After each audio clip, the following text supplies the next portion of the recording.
Welcome everyone back to weekly weather updates, and in today's video we're going to have the latest from the live radar, run through the UKV, have a look at the precipitation and the temperature over the next 5 days, as we are going to see some pretty lively weather over the next 72 hours, as we could be seeing some quite intense thunderstorms heading into parts of southern England. Now they do look like French imports, which essentially means they're going to form across France, they're going to move northwards and potentially hit southern England. Now, the risk we can see with that is the uncertainty with the intensity. We could see some very intense thunderstorms if they do survive the Channel crossing, but if they don't and the cooler waters of the Channel sap the energy out of them, then we're less likely to see some big storms and we'll likely just see some heavy rain. Now we'll also have a look at the Aurora, which is another very high resolution model that normally does deal with these circumstances fairly well, and we'll see what that is showing this evening as well. Not only are we going to be seeing thunderstorms, but it's going to be a lot warmer. It's that warmth that's fueling the thunderstorm risk, and where places stay dry the next few days, wouldn't be surprised to be seeing widely 20 to 22 degrees. So warm and sunny and really feeling like early summer if you avoid those storms. But if you do see those storms, then it will be pretty miserable indeed. Now the longer range is still very uncertain. Over the past couple of days we've seen a big trend towards above average temperatures as we head into May, but today we're seeing a bit of a drop in some of those ensemble members back towards average or below average, which isn't a good sign. But at the moment, I've got not a lot of confidence in that longer range forecast. And I do genuinely think the models are just chopping and changing. So we'll see what they're showing in the second half of the video. So do remember, if you enjoy videos, make sure you like and subscribe. And remember to follow me on Twitter as well, the link's in the description. Now, if you start on the live radar, you can see there are showers around at the moment because we do have instability in and around us. We've got this low pressure system sat to our south, and it is bringing showers towards our shores. However, they're not too intense and there's no real signs of any thunderstorms yet, and that's because we've not got the warmth and energy mixing in. That will be arriving through tomorrow.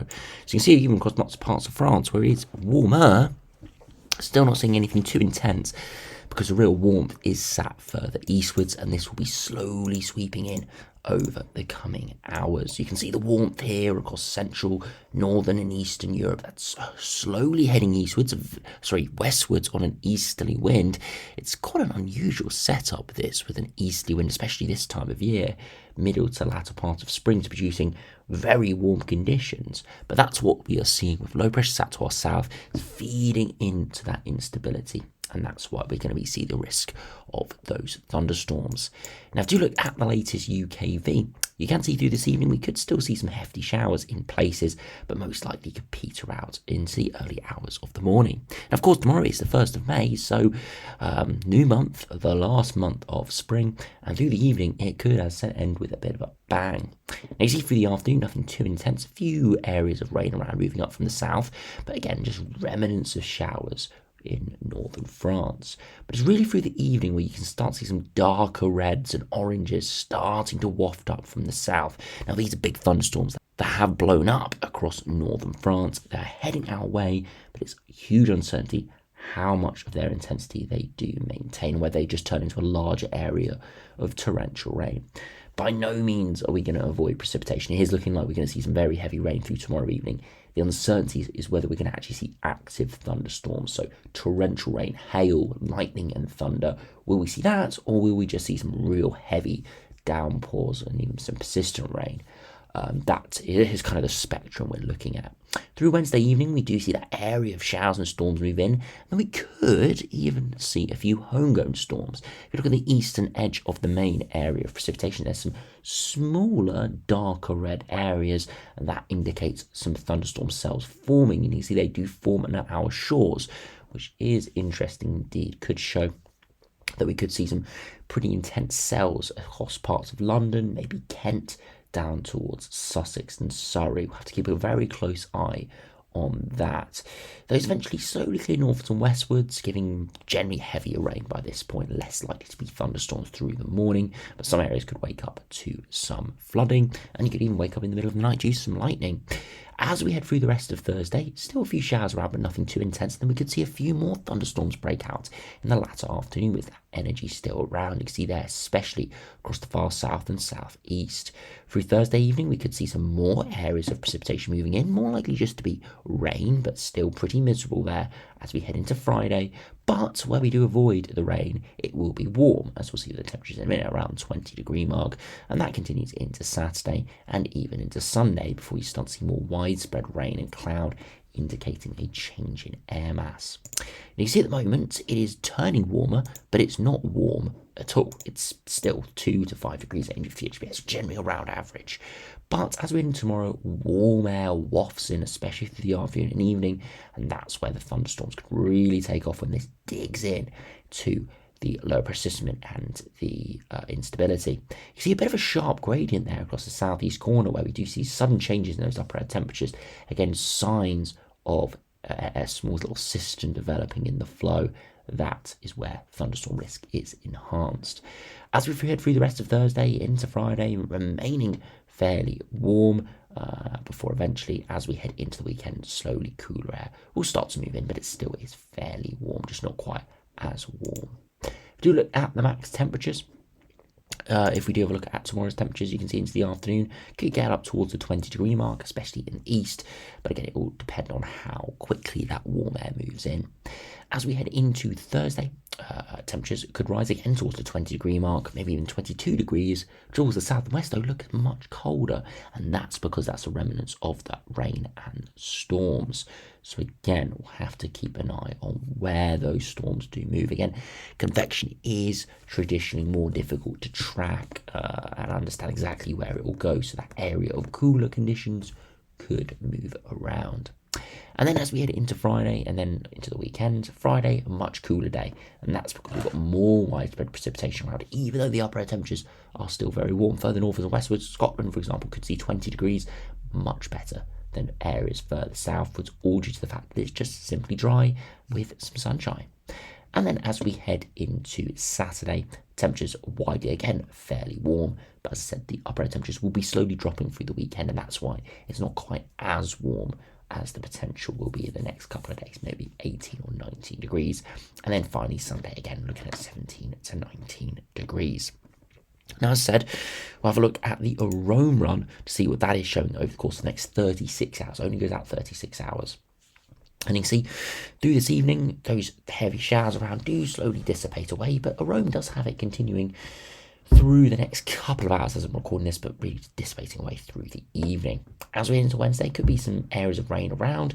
And it's around lunchtime we could see a few heavy showers breaking out and the first rounds of heavy rain moving in, but not likely to see any intense thunderstorms. Here the colour gradient is a little bit intense, so orange and reds here are not quite as intense as oranges and reds on the UKV. For example, here we're looking for dark reds, browns in towards whites. That's for really intense precipitation, and you can see some of that does arrive through Wednesday evening in that southeast corner. Some really intense precipitation, potentially some big thunderstorms, and you can see underneath the radar, because this is the convective overview, it has the CAPE, which is the convective available potential energy. So the energy essentially available for those storms breaking out, and you can see there is a small pocket of very high levels of CAPE, or I wouldn't say very high, but high for this time of year. Overall, probably moderate amounts for some of the potential we can see in the UK, but moderate amounts nonetheless in that east and southeast corner. So it could be very intense there through the early hours of Thursday for slowly peaking away as it heads north and westward, still keeping a lot of it the intensity in terms of rainfall, but potentially not quite in terms of the thunderstorm nature. So we could see a few batches of French imports mostly dissipating away through the afternoon into the evening, and then we could see more French imports and potentially even some homegrown storms through the early hours of Thursday. Gonna have to keep a very close eye on this. Could and maybe should see a weather warning issued for this tomorrow. First warning we could have issued in a number of weeks actually, so we'll keep a close eye on this. First thunderstorm warning probably since the autumn. So yeah, we'll have a good look at this tomorrow if that warning gets issued. Now, if we do have a look at the longer range, as I said, we won't probably focus on this too much, so we have got interest, and we focus on that in the video already in the short range. But also, the uncertainty is massive, so there's no point really looking at too much detail for it just all chop and change through tomorrow. You can see the low pressure sat to our south, warm easterly winds pushing in, and that's why we're going to see those thunderstorms breaking out. Eventually, though, the high pressure breaks down, especially into next week, low pressure moves in, cooler conditions, but nothing cold, just back towards average. And then generally, we see high pressure trying to take control, but the GFS doing something that we really don't want to see, which is northerly winds once again. I thought we'd seen the back of those a week or so ago. But the GFS pulling in the last remnants of cold air to the north, and yeah, it does keep us pretty chilly all the way to 384 hours. And this is the sort of run that is bringing quite a lot of uncertainty, because unfortunately it would suggest below average temperatures once again as we head towards the middle of May, potentially significantly below average if we do pull in a proper northerly. And you'll see the ensembles in a minute that it is very well below average, and it is a bit of an outlier, but not a complete outlier, which is why I said there's massive uncertainty at this stage, because this sort of scenario is very plausible, but fingers crossed it doesn't come off. If you look at the latest GM, very similar with the low pressure sat to our south with the easterly winds. Eventually low pressure breaks through, or at least the remnants of low pressure breaks through, bringing cooler conditions and a bit of a breakdown into next week.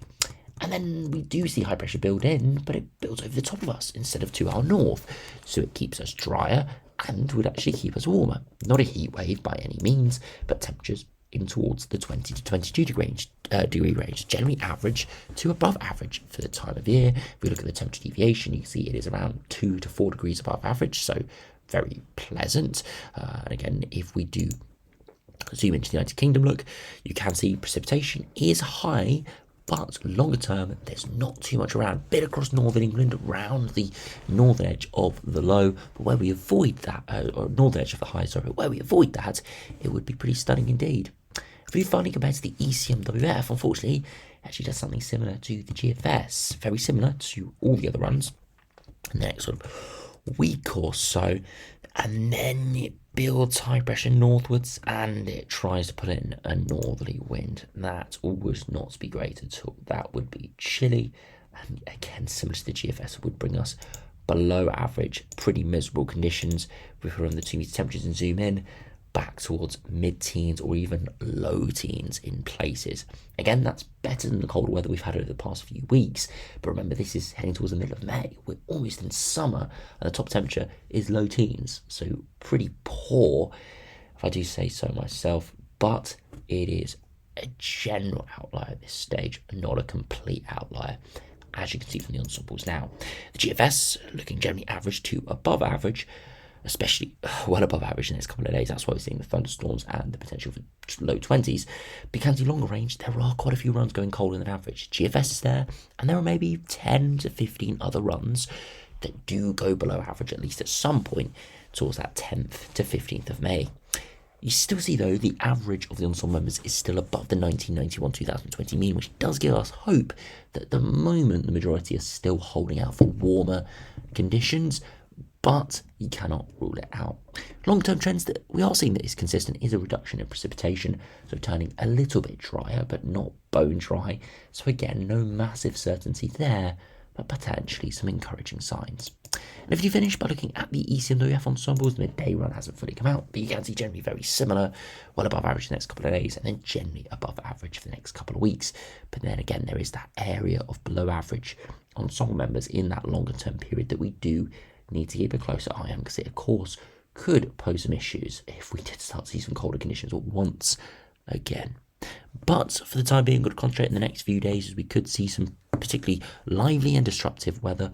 Not only are we going to see some big thunderstorms potentially in the south, but also we are going to see some warmth. So there is upsides and downsides to the pattern we are going to be seeing, and I'll keep you updated over the next few days. So anyway, thanks for watching. Hope you enjoyed. Subscribe if you're new, and I'll see you again for another video soon.